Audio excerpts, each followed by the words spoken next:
السلام علیکم ورحمۃ اللہ وبرکاتہ۔ الحمدللہ والصلاۃ والسلام علی رسول اللہ، اما بعد۔ صحیح بخاری اور مسلم کی متفق علیہ حدیث ہے۔ صحیح بخاری میں 5984 نمبر پہ ہے۔ رسول اللہ صلی اللہ علیہ وسلم نے فرمایا، لا يدخل الجنۃ قاطع، قطع تعلقی کرنے والا، رشتہ داری کو توڑنے والا جنت میں داخل نہیں ہوگا۔ رشتہ داری کو جوڑنا، صلہ رحمی کرنا، یہ مسلمان بندے پر واجب ہے، فرض ہے، ضروری ہے۔ اور رشتہ داری کو توڑنا، قطع تعلقی کرنا، یہ مسلمان بندے پر حرام ہے اور اتنا سنگین جرم ہے کہ اس کی وعید میں اللہ تبارک و تعالیٰ کی لعنت کا مصداق بندہ بنتا ہے۔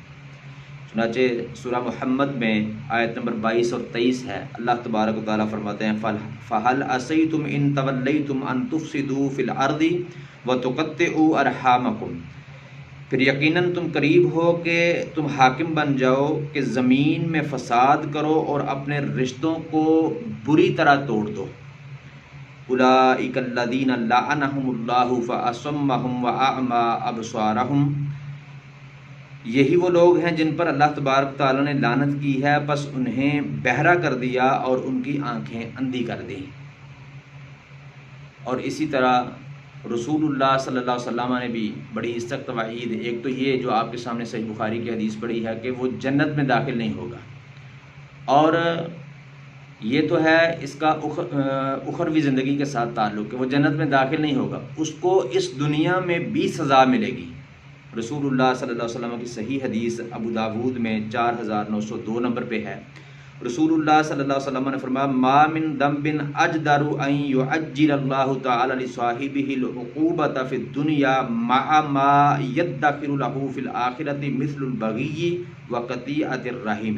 رسول اللہ صلی اللہ علیہ وسلم نے فرمایا، کوئی گناہ اس لائق نہیں ہے کہ اللہ تبارک تعالیٰ اس کی سزا دنیا میں بھی جلدی دے اور آخرت کے لیے باقی بھی رکھے، سوائے ظلم و زیادتی کے اور قطع تعلقی، قطع رحمی کے۔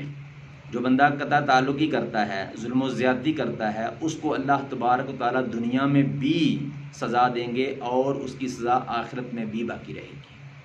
تو قطع تعلقی کرنا یہ مسلمان بندے پہ حرام ہے اور بڑی سخت وعید اللہ رب العالمین کی طرف سے بھی اور رسول اللہ صلی اللہ علیہ وسلم کی طرف سے بھی ہے، اس لیے اس سے بچنا چاہیے، حتی الامکان کوشش کرنی چاہیے اور اللہ رب العالمین سے توفیق مانگنی چاہیے صلہ رحمی کرنے کی۔